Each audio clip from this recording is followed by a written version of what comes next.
Hello, everyone. I'm Kimberly Calhoun, one of the founders of Pod TV, and I'd like to invite you to join us on our number one advocate show, Timeshares, Solutions or Surrender, with the subject matter of timeshares, Irene Parker, who has successfully solved a lot of problems. Her do-it-yourself solutions are for people who have become victims of timeshares deceptive acts. And I'm real careful to say deceptive acts because not all of them are deceptive. And we also find solutions through other means to help people enjoy their timeshares as well, because it's supposed to be vacation and we're supposed to enjoy it.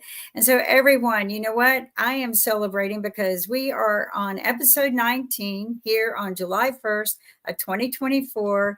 And there's Irene, my superhero, who has just helped so many people. Irene, how are things going?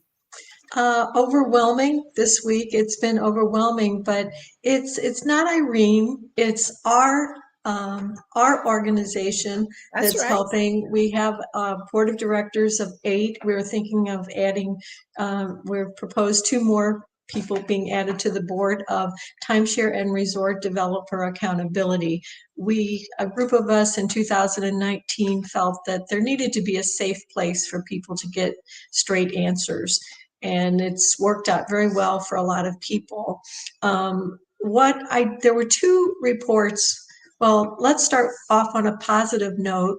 Last week we had Mike Kennedy, co-founder of Koala, which is an amazing rental platform. And my daughter has her Maui Hill week up for rent. And a couple days after the show, she called me ecstatic that she had a tenant for Maui Hill. We've owned Maui Hill in the family since 1984, and I think this is the first time we weren't able to use it, which brings us to the show today. Before we introduced our guest today, John Raymond of Resort Reseller, who also knows Mike Kennedy, the 2 disturbing reports: exit companies are typically staffed by former timeshare sales agents and executives. So twice this week, it was reported that after the family felt they had been deceived, and let me use one example because this one did resolve. The resort right away realized that this couple was not making this up, and they didn't fall back on the oral representation clause, where the couple had owned a timeshare since 1986, a deeded timeshare. The wife was diagnosed with Alzheimer's, so they went to their last trip to their resort to see about how to be released. The deed, they were completely unaware until they got back home and started getting bills in the mail that the agents had taken that deed, sold them that deed back, sold them a second deed, consolidated that deed into a points program, and they walked out of that meeting not knowing they had purchased $61,000 of points. So they then called the resort, and they were referred to an exit company that tried to charge them $27,000 to be released. The last $12,000, the credit card did not go through because of a fraud alert. And about a couple months later, one of the principals said that we have good news. We're going to waive that $12,000 charge. So I just, I just hope someday the developers realize that they created this mess, because who buying a timeshare 20, 30, 40 years ago would know today that was certain, like guests we've had on with Club Exploria and Vacation Village, that just tell you to find a buyer, and there are no buyers. So with that, I'd like to introduce John Raymond of Resort Reseller, we've known each other for quite a long time. And it was an interesting, the reason I know so many timeshare resale brokers is that in 2016, I learned from David Cortese at Magical Realty that my diamond points had no resale value. And I learned that was because if I buy 10,000 points from you, John, I have to buy 5,000 directly from Diamond to, quote, clean those points so that I can book using their club. So everybody turns to the internet, and there was a very aptly named organization, the Licensed Timeshare Resale Broker Association, which we call LATURBA sometimes, and you're a member of it. And I don't know what people thought of this Irene Parker that all of a sudden came out of nowhere.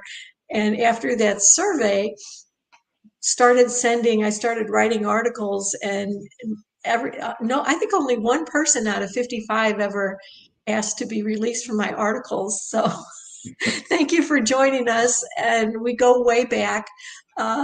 Let's start with Resort Reseller. How long ago did you get started in this? Why did you get started in this? And I think you're still a timeshare owner today.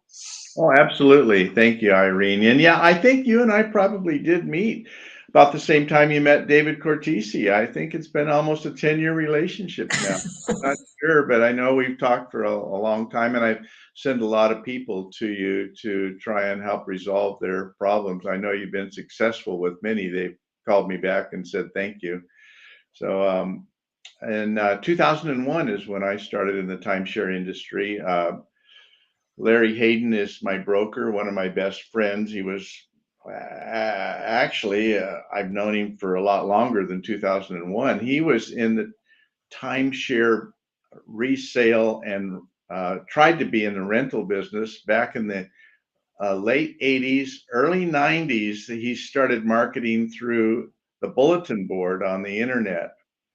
And he called me and asked me if I'd like to try and help him rent timeshares through the bulletin board. Well, that was not successful. I spent about a year trying to make something happen there, and it never did. But later in 2001, I joined him, and I got my real estate license, and I've just had a great time selling timeshares at that time. So as you know, that was 20 plus years ago. And that at that time, our company was probably only, I think there was only 3 companies on the internet at that time. And our company was like the king of the hill, and it was just a lot of fun. People realized that timeshares might cost $30,000, $40,000 at the resort, and they'd just go online and find it for $5,000, $10,000 from us, and we would help them through the process. And it was a lot of fun. We went through a couple of downturns in the market. Right at 9/11 happened right about a few months after I started, and that killed the industry for us for about a year. And then in 2009, when we had the financial market crash in the real estate industry, it took a dip, and it's been going downhill ever since. And COVID? COVID, of course, had a big effect on it. In fact, people just stopped traveling. So the traffic to my website was like almost nothing. People weren't thinking about traveling, so I wasn't getting any possible clients to buy or sell. Well, there was a article posted. I go to Google News, and it was about how a veteran lost $900,000 to the Mexican cartel in a timeshare exit scam. And to think that the people are so desperate that they're signing off on $10,000, $20,000 to people that call them on their phone is really alarming. And I often quote Mother Teresa when asked who causes the problems of the world. She said, "I do." And it is my belief that the developers caused this. And we were so a lot of people don't even realize there is a secondary market. And as I mentioned with diamond resorts, there are certain resorts you accept no listings for, correct? That's absolutely right. Yes, because they've completely destroyed the secondary market. Their restrictions are so great that, and you can pay as much. I've known people that have, we just recently had a resolution from someone that bought a $296,000 transaction. It was 7 deeds and it was completely deceptive. And fortunately, they were resolved. Can you tell me why the secondary market? Well, let's start with who's doing things right. We always go to Disney and as the hallmark for who's doing things right. I would like, Kim, if we could bring my new friend, Cassandra Terry, on to our show. Hi, Cassandra. Hi, how are Yeah, you? good. So Cassandra is brand new to Timeshare, John, and this is the third time I've asked her to pop in and say hello. I could say, And she Hi. she purchased from Vacation Village. And go ahead and tell us one more time, for a lot of people are tuning into our show for the first time, of this bizarre proposal that you were presented with at Grandview in Las Vegas. April of last year, I went with family and friends just to have a getaway after the death of my mom. So, we was on the strip, got invited to do a presentation. They offered us some money and plus some tickets, entertainment tickets. So we said, okay, why not? It was just only 90 minutes. 90 minutes turned into 4 hours. The gentleman offered us a timeshare from an elderly couple, 80 years old, that was not traveling anymore, that they had bought back. So he said it was like 6,000 and something. So he also told us, What it was. It was a, if I remember, an every other year 2-bedroom. Now, right, two bedroom. question one, John, that sounds like it, as far as buying it from a developer, that sounds like a pretty reasonable price, would you Oh, say? sure. yeah, $6,000 is a reasonable price from a developer. Yeah. Okay. Mhm. So then, so far we're good. Yeah. So But then, you had trouble even coming together with the down payment, right? right, they were asking for $1,000 down. I was like, no, right now we don't have that. So he told us, well, Super Bowl is coming, and if you allow me, I can sell if you bank your weeks, I can sell those for you, rent it out, and that would cover your $6,000. So I talked to my kids and I was like, okay, it's just 6,000. If he's gonna do that, then let's do it. So we jumped on it. We put probably like $299 down. And in order to get our RCI number or the other number, we had to pay the remaining balance. So we did that. After I got that, probably in August, I contacted him. He didn't answer. About almost a year later, then he responded. He had been sick. He wasn't, and gave me some other information for me to be able to rent out the timeshare. Well, first of all, Destination Timeshare, who's going to be an upcoming guest on our show, he just posted that at Westgate they told him, "Oh, we have something that just came in." So you want to create a sense of urgency, whether Right. it's a Memorial Day sale or a July mattress sale, and get some excitement going. But the biggest problem is you were going to rent out your week at Super Bowl, but he sold you a Florida timeshare, right? Yes. Yes. So it was Vacation Village at Weston. Now, we followed his advice. Sherida, that's working for Marriott Rentals and Resales. She made some contacts for Cassandra and was told that it is not allowed if you, and it's very confusing, John, so I'm glad you're here to give Cassandra and I this 101 on exchanges. So 2 questions. I've had industry experts disagree on whether they prefer RCI as an exchange company or Interval International as an exchange company. But when Sherida called Interval International, they told her it was not allowed to deposit the junk timeshare, the vacation village, and then turn around and get a rental for Aruba Marriott that is desirable and rent that. So can you clear up the mud?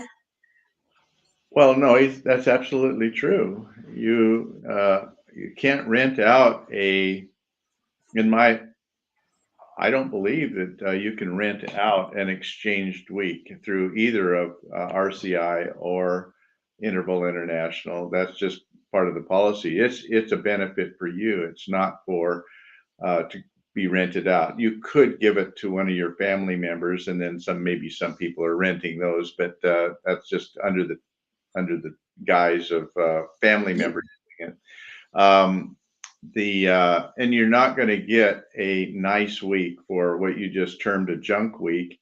It's absolutely true. We used to be able to do that back in the when I first started in the industry in the early 2000s. We could deposit junk weeks and get nice weeks, but that all changed after the 2009 financial market crash.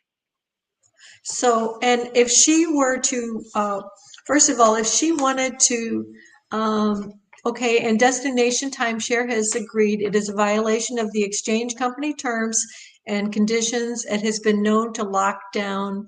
And Terry McCain is asking, why can't people rent their weeks? Well, John, you have a little bit of experience in the rental business, don't you? So like if Cassandra called you and said, I want to rent my Westin Vacation Village week, you would say probably that there's so little demand. But what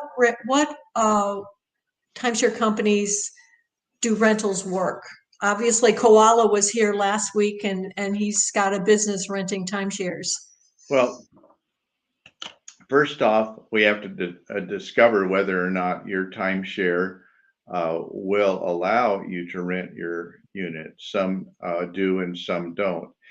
And there's so little money in it for a broker like myself to get involved that I just don't specialize in it. I tried a couple of times to rent out timeshares, but it just took an enormous amount of time and an enormous amount of background work that had to be done. So now I would refer you to Koala because I trust them, number one, and I've actually had firsthand experience. I own a couple timeshares myself. I've posted them with them. I know that they do an honest background check of whether that week is rentable, whether the developer allows rentals, and whether the week that I put in there is really a real live active week, or is it something that I just made up.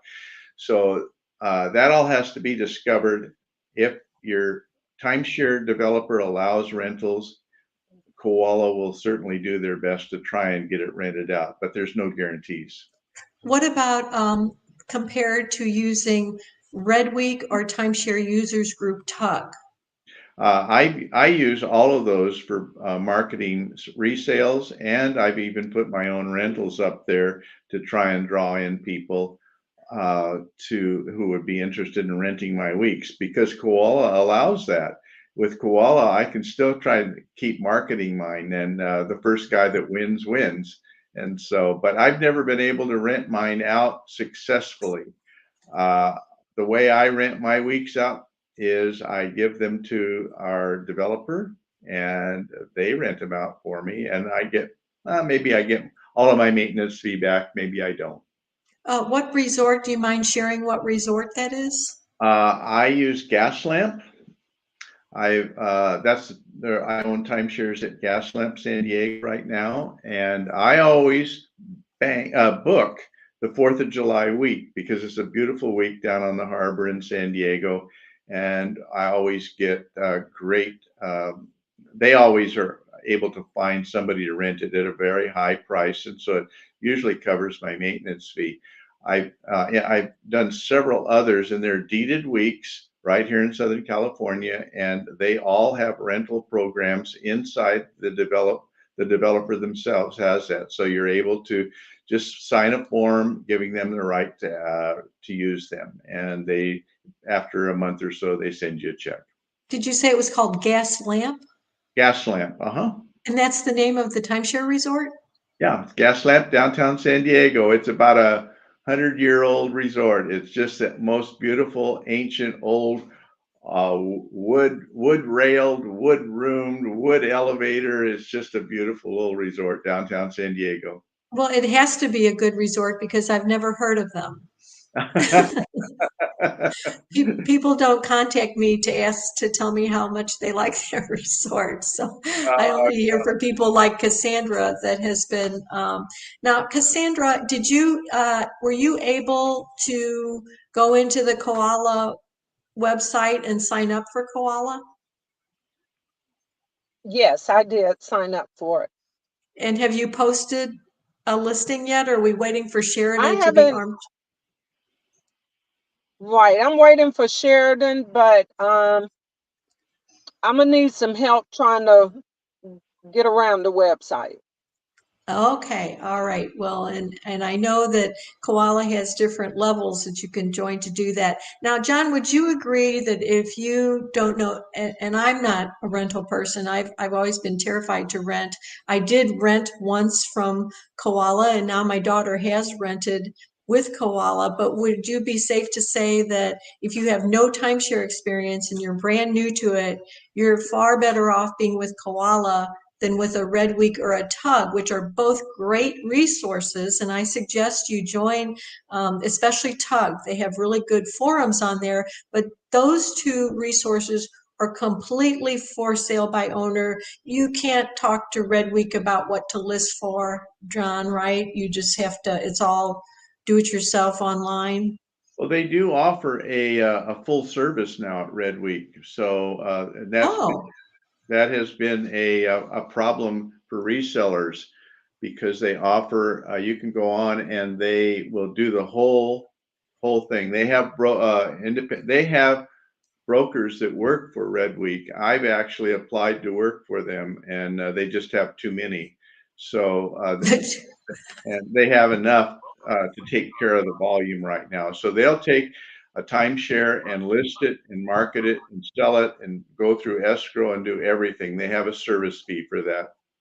and if anybody is thinking about buying a timeshare, number one, so few people know there even is a secondary market. And the number two, you can, if you're going to buy a timeshare, don't buy one that has no resale value and no market. What I like about Disney is instead of, unlike Blue Green, that are suspending hundreds of accounts for renting, including some that we've gone over the show before that in no way were engaged in commercial activity and yet suspended the account of someone that over 20 years had bought over $100,000 worth of points.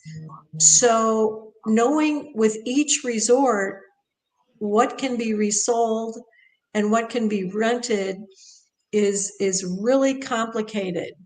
Now, I get calls all the time from we have some you have some vacation credits, and I've asked some of the other people, Cassandra, that we've had on the show that I think John is going to know these names. We had Jessica O'Daniel Oh, yeah. from Redbud Realty on this show, and her father is 30 years in the timeshare resale business, now happily retired. He doesn't even want to answer any more of my questions about timeshares anymore. And Jessica is what I call a general practitioner. So you should write down Redbud Realty in the timeshare hotspot of Oklahoma, because she married an Oklahoma boy. But that is another place. Now, I believe with Koala and with most of the resale brokers, I do know that my friend that does Marriott resales, he does want you to sign an exclusive listing. How many, if Cassandra wanted to try and sell her timeshare, and she had one that was marketable, did you require an exclusive listing, or can you list with multiple resale brokers? I believe the industry is so difficult. I believe that it's so difficult to sell a timeshare. I'm going to take an exclusive. I will not even, and I won't take an exclusive. Yeah, no, that's the answer. No, I won't. I make sure that everybody has a right to sell their timeshare through as many brokers or advertisements as possible. It's what's called an open listing in the real estate industry, where we don't have a listing agreement. The first guy that sells it wins, is what I tell people. Okay, we seem to we lost Cassandra, so I've taken her off the stage. But Okay. it's really good to have real people on here. Now, what about all of these callers that call you and tell you that you have vacation credits and they can help you to market those? You mean trying I to just, help? I just get calls out of the blue. Oh, sure. Yeah. Well, I have a leg up on them. I just tell them I'm a reseller, and I believe you're lying. Well, what I've started to do is I've started to ask them, first of all, give me your first and last name. And they give me their first and last name. And then what is the name of your company? We're in rentals. I said, no, what is the name of your company? And it's usually a click. I don't usually get to the next question. Is there a phone number I can call you back? Yeah. So sometimes it's fun to interrogate them. Now, one thing I want to bring up, because there has been more confusion here than anywhere, is the Hilton Grand Vacations that has acquired first Diamond Resorts in 2021 and then more recently Blue Green Vacations. And we've had a number on the other person that's been, John Cushman is in Timeshare Specialists. He was, he said people ask him, what's the best timeshare to buy? And he said, you can't answer that as a blanket statement. Do you feel that you have to sort of ask people what their goals are before recommending just this is the best timeshare, even though we often say that Disney is the best timeshare followed by Marriott? I do. I interview them. I want to know what their goals are. And I try to direct them to something that I think will have value when they decide to stop vacationing. So I start, like you say, with Disney and then Marriott, Hyatt, Hilton, Westin, and I say, now these will have they will have resale value. The rest of them, in my opinion, have no resale value, and I don't know why you'd want to buy them unless you just have a special resort you want to go to every year. And then you could buy it on resale if you wanted to do that. Yeah. The two gas lamps that I have the two gas lamps I have right now were given to me. I have people all the time call me and say, I need to get out of my timeshare and I need to get out of it today. And I've just told them, well, there's only one way to do that. If I like your timeshare, you can give it to me. If I don't like your timeshare, I can't help you because it's not saleable. Well, and Destination Timeshare just told me that I never thought about this before, but he said, Disney only really is great if you like to go to Disney World, and I guess that would be California and Florida. Yes, and that person that said that's absolutely true. I don't see. I think Disney's a great resort if you're a Disney fan. Otherwise, I think it's kind of expensive. Yeah, well, it does hold its resale value. I've known people that have sold it and made more than what they paid for it. Terry had asked, is there a way to learn the stats of what are the best to rent out? Let's start with the worst. The worst would be Blue Green because of suspending accounts. Diamond Resorts, you can't rent to anyone you don't know, and you can't use a third-party platform. Wyndham we've had someone challenging Wyndham's philosophy that you can only rent through Wyndham approved sites. One of those is Vacation Share. And if you go to Vacation Share, it doesn't say it's Wyndham. But if you go to book something, the only choices are Wyndham. But it's with Wyndham also issuing cease and desist letters. And we have an upcoming guest that's been a Wyndham WorldMark owner for years and years and received a cease and desist letter that sales agents that are encouraging that you buy additional points to rent. So you follow their advice, and then you get a cease and desist letter in the mail where they can take your $100,000 worth of points. And who's going to pay the maintenance fees if you can't use the points eventually? Resell them. So some people have called it an inventory grab. The people that have used Wyndham's rental program, we talked to Mike last week that if you give them a week to rent and they only rent for 4 days, and then they take 40% of the commission. So it's hard, it would be unlikely to even make back your maintenance fees. So, and we had talked, I was really shocked that I didn't know that Wyndham points are deeded. So is there a difference, to answer Terry's question, of, I would say difficult to rent out Wyndham? Would it be easier to rent out WorldMark? I don't think it's any easier. Okay, so that one. So as far as renting, now Marriott, I do know that Newport Coast, Aruba, some Hilton Heads those are easier to rent. You've had quite a bit of experience with Marriott, haven't you? Yeah, over the years we've had specific buyers that have bought multiple Hawaii Marriotts, multiple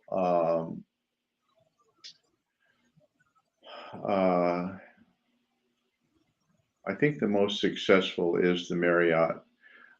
One person, and I'm not sure if he's still in the industry, he bought millions and millions of Wyndham points, and he was in the rental business. And I haven't talked to him in a few years, but the Marriott is, in my opinion, the best, because people want to go to Hawaii. So this person, he built a whole business for his retirement by buying Hawaii Marriotts. Well, and the whole thing, the mess with the rental scam and encouraging people to buy points to rent and then getting your account suspended, this Gestapo-like crackdown started with the mega renters. So that's what we would describe your friend that you said ended up with millions of Wyndham points, correct? Yep. Yeah. Yeah. And the reason is it's in competition with the resort. Right. It's right.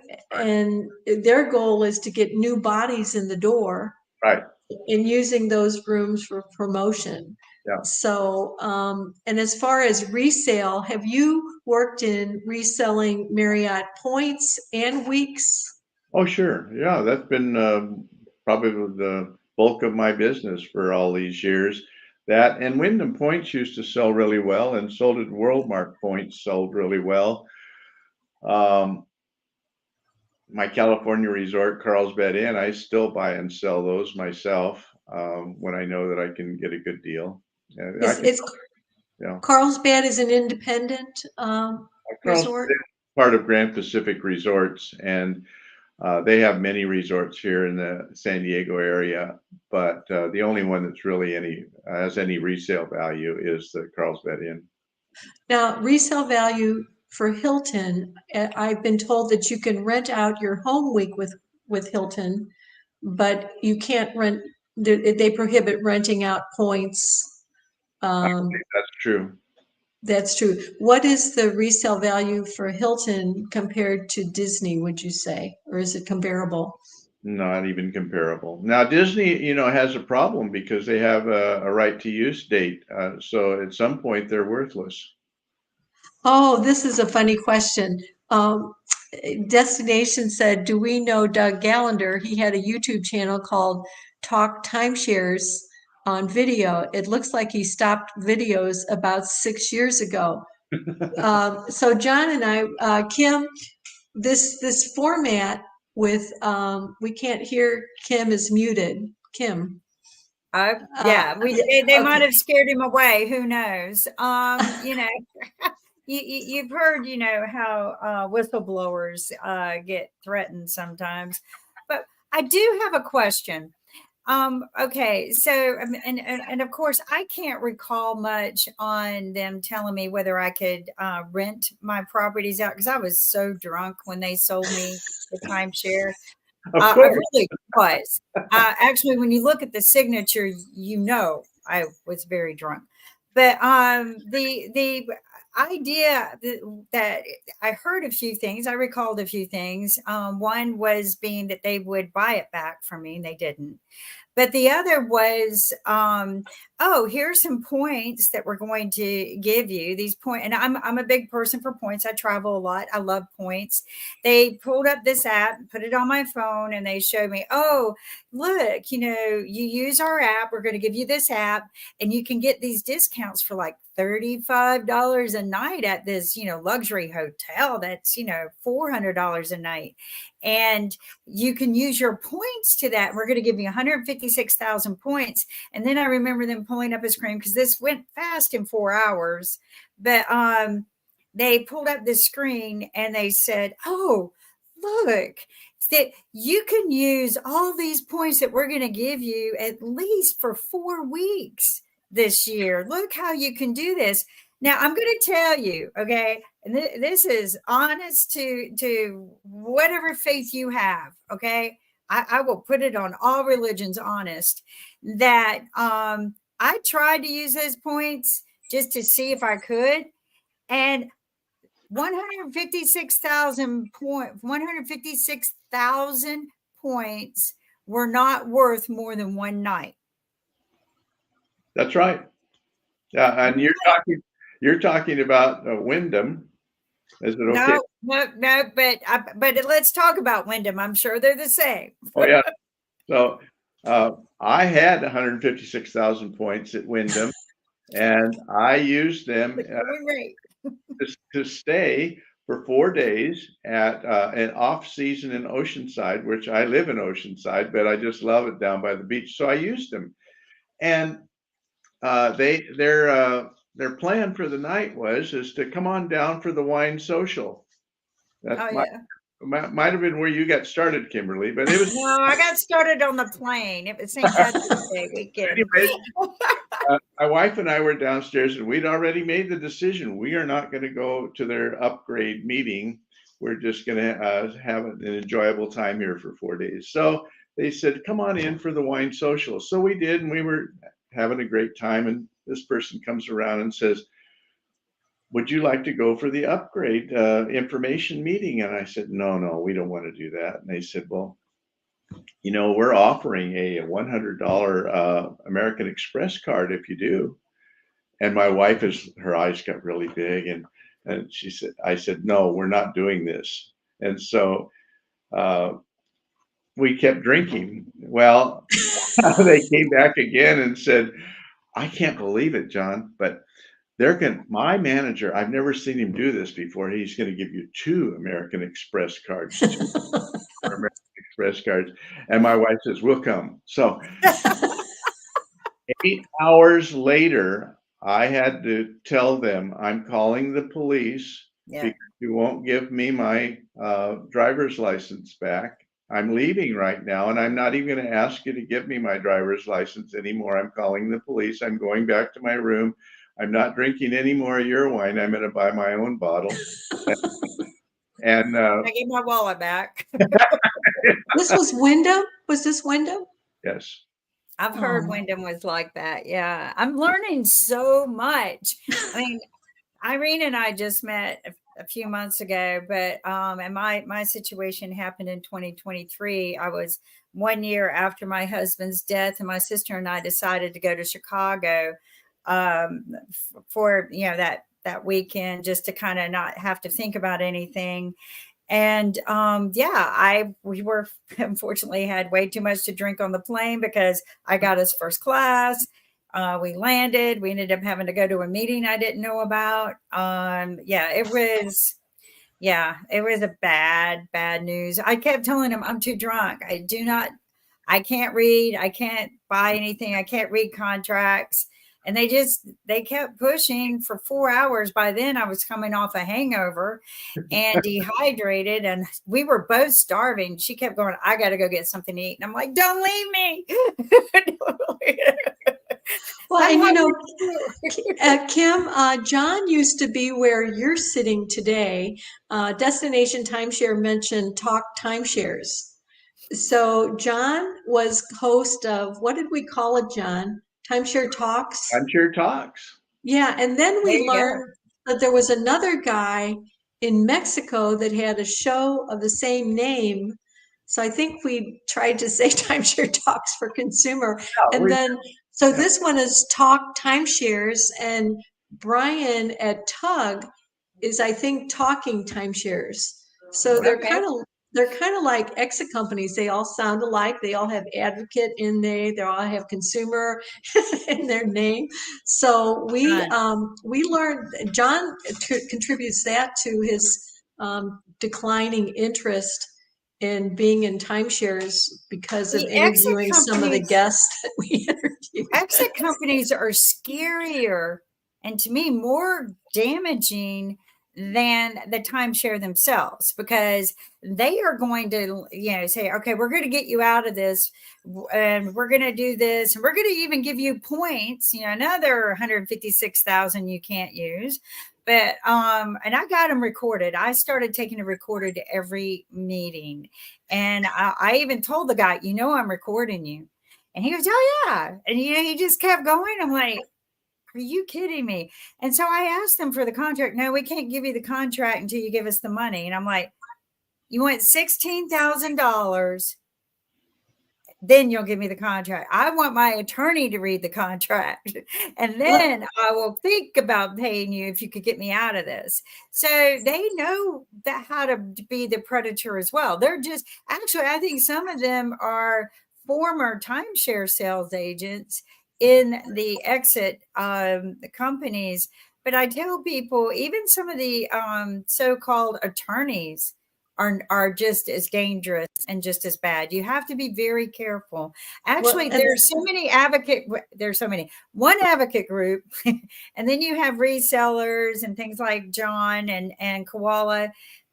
Come to us because we're going to talk to you. And Irene doesn't charge. So yeah, none of our volunteers. Now, Brian, Timeshare Users Group is the name of their website, but Brian does YouTube interviews, and they're called Talking Timeshares.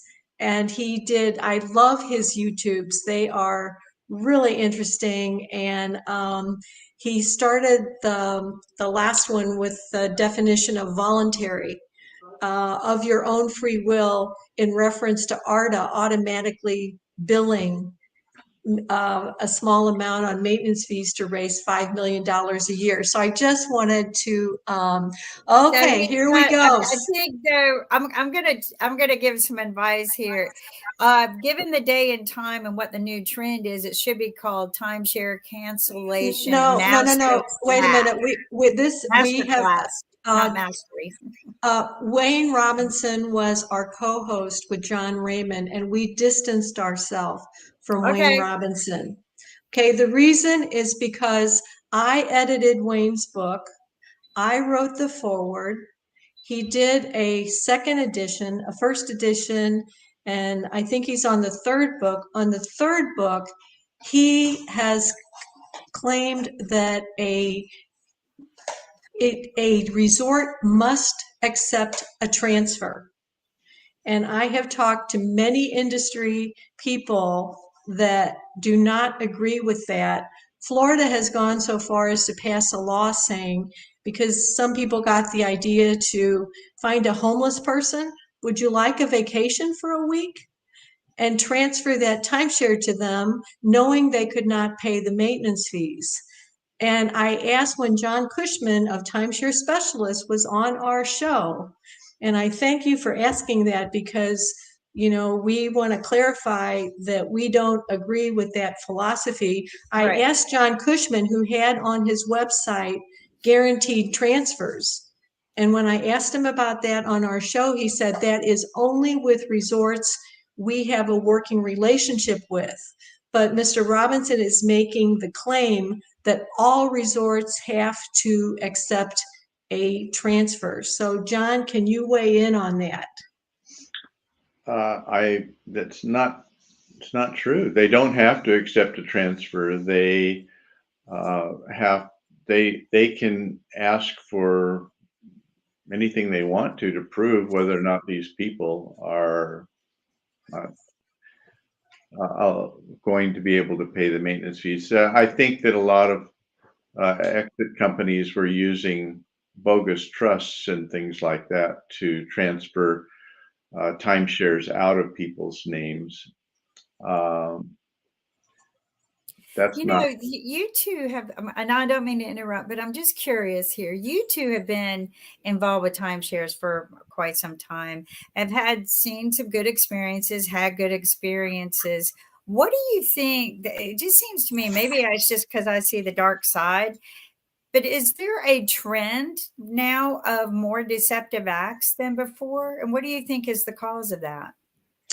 Well, I have a theory. My theory is that the timeshare industry has changed because we don't have this, we have new technology. I believe, and my kids are the ones that told me this, Dad, why would anybody buy a timeshare? We have an Airbnb app on our phone. We can touch a button and we can go anywhere we want to. Yeah, we may pay the same amount or even a little bit more than the maintenance fee would have been had we been owners, but we have no commitment long term. We can go in there and go to that resort, go anywhere in the world we want to. Why would we buy a timeshare? So back in the day when I first started, and back when Irene first started purchasing in the 80s, it was a great idea. There was no timeshare. There was no internet. There was Right. the travel industry per se the way it was. Things have changed a lot now, and we don't have the same group of people interested in that type of travel. People nowadays want to make our instant gratification. We want to click. We want to go there. We don't want to plan a year ahead, maybe 2 years ahead. We don't want to do that. And so the young people who are our buying market are not buying. They're not interested in buying timeshares. Now there's thousands of us, like at my age, that want to sell our timeshares.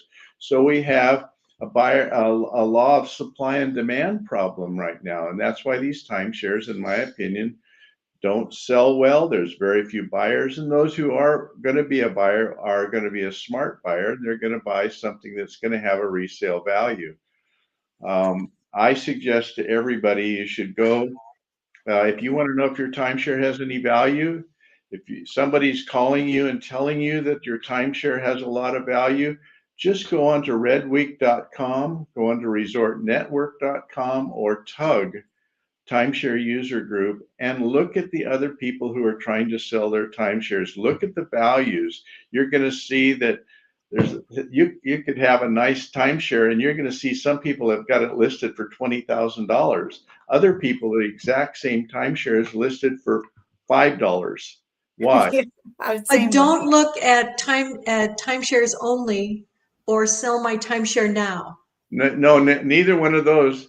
Don't look there, because you're going to see exactly opposite, because they've called that company, and the company's assured them that their timeshare is worth tens of thousands of dollars. And by the way, our fee is only whatever it is. It's pretty high, actually. So. Well, and you function like a traditional broker, and all the resale brokers I know are just like a traditional resale broker where you get paid at closing. Yeah, there's no. Is this what we're talking about? Let's go there. Yeah. Resort reseller. Yeah. So come to me. I would be. In fact, I am in the real estate business. I sell homes. I manage homes with a property management company. We don't get paid unless we produce. And we'll sit down with you and we'll go through the whole analysis, and we'll tell you what we think it's worth. We'll do the advertising and try and sell it. When we sell it is when we get paid, at the close of escrow. Well, and you had a listing on your site for what was called Divvy. And sometimes it's really hard to know who is this, what is this, because it was called Royal Resorts. And then I looked that up, and there's a Royal Resorts Signature Club. That must be the booking site for the Royal Resorts, but then it also falls under Divvy Hotels Marketing, because your listing said Divvy, I believe. I believe it says Royal Resorts. I'd have to look at that, but I think it said Divvy, and so I went to Tug, and I found that they have no rescission clause. And when they bought the Divvy, they were told that, well, we have an office in North Carolina. But then when they asked to rescind, they said they had no rescind clause. And they said, well, every state has a rescind clause. They were within the rescind period. And they said, oh, well, we have an office there, but we abide by the laws of Cancun, of Mexico. So you have to be so careful. It's so complicated and convoluted. One thing I will say about Wayne Robinson, that we co-hosted Timeshare Talks, or whatever we called it, about 12 interviews, is he knew more. His book is everything about timeshare before, during, and after the sale. So and I've got it right over here. Here it is. I've got all 3 editions. I've got this one, and here's the 2022 edition that I got upset about the transfer thing. But there's a Veterans in Active Duty. That was one of our past shows. I thought you would like that. That's why I pulled that up. That was Adam Seiler that was our guest on that show. But Wayne does know everything there is to know about anything concerning a Mexico timeshare. Yeah. He's a Navy veteran. He worked, if he didn't work at the resort, he knows everything about the resort. He was a former executive. He was a former contract reviewer. So I have the highest regard for his knowledge level. And destination agree. Not just Aruba. I think, yes, I believe Aruba does not have a rescission clause either. Have you worked in many? Let me ask a question. Does that mean that you have no rights to rescind, or does that mean that you can rescind any time you want? No, you have no right whatsoever to rescind. And I think you're talking about a direct sale when you're purchasing from them. Yes. Yes. Like in the US, every state has a state mandated cancellation period, three days to 10 days. Florida is 10 days. Mexico destination timeshare is saying is 5 days. So Aruba, so when the person was told in Cancun that there's no rescission period, on that same tug post, they said that Westgate is notorious, and I've heard it with other developers. If you go back to the resort to cancel your timeshare, the worst was an active duty service member that has been hit with a $66,000 judgment, disputing a $12,000 timeshare purchase. On the way back to the hotel, the same day they signed, she said she wanted to cancel, and they said, it's too late. You already signed the contract. They were in Nevada. They had 5 days to cancel. So obviously there was a rescind period, but they were just trying to dodge it, which Well, happens a most of the lot. time, though, that even 5 days isn't enough from the time you sign, because they get you on the first day you come in, and you're usually on vacation 3 to 7 days. So, you're not going to sit there and read the contract and rescind. In that 5 days, 7 day, they don't even have 7 days. But I find it all just very prejudiced against the consumer, just very prejudiced against the consumer rights. And I don't know how or why anything like this has ever gotten past any of our consumer right government that's supposed to exist. But I don't see any of this in the benefit or welfare for the consumer. I see it scamming them more so. So Well, and we have our Facebook groups of people that have been harmed, people that they didn't have access to the booking site until after the contract rescission period ended. So they had no way of even knowing what they bought. Sometimes first year's use is not until the next year. So right. That's why it is so important. Or 90 days. Yeah, to reach out to John Raymond at Resort Reseller, Jessica O'Daniel at Redbud Realty, Sheridan Net is at True Timeshare Realty, or David Cortese at Magical Realty. And Judy Kozlowski is our go-to for Hilton Grand Vacations. So there's just or even go Koala. Those guys have been very Yes. helpful too. Or us. My suggestion would be to rent from Koala first and see if you like the timeshare. Well, except that if you rent from Koala, that's a very good idea. But when you check in, you'll get roped into a timeshare presentation and you'll buy one. So it's much better. It's much better to call John or Jessica or John Cushman and just say, I would like to rent something. Now, John, are you doing rentals at all, or just your personal ones? Okay, yeah. One, there's just not enough money into it. Mike Kennedy has done a tremendous job, because you got to do a lot of research to be able to guarantee that the tenant is getting what the landlord is trying to rent. That you have oceanfront and not parking lot view. Yeah, don't drink their Kool-Aid either. It's very dangerous. No, but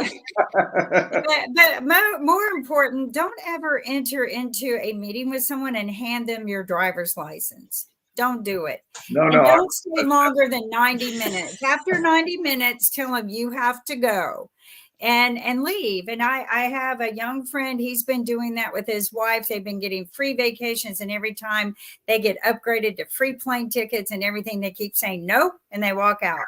So weigh in your rights, try it out first, but be very careful. Know what you're getting into, know the information. Irene is a good person to reach out to. Our show is great for that, as well as the websites and Facebook. But everyone, thank you very much for watching us, for the comments, and we look forward to seeing you next week on Timeshares, Solutions, or Surrender. Take care, everyone. All right. Good night.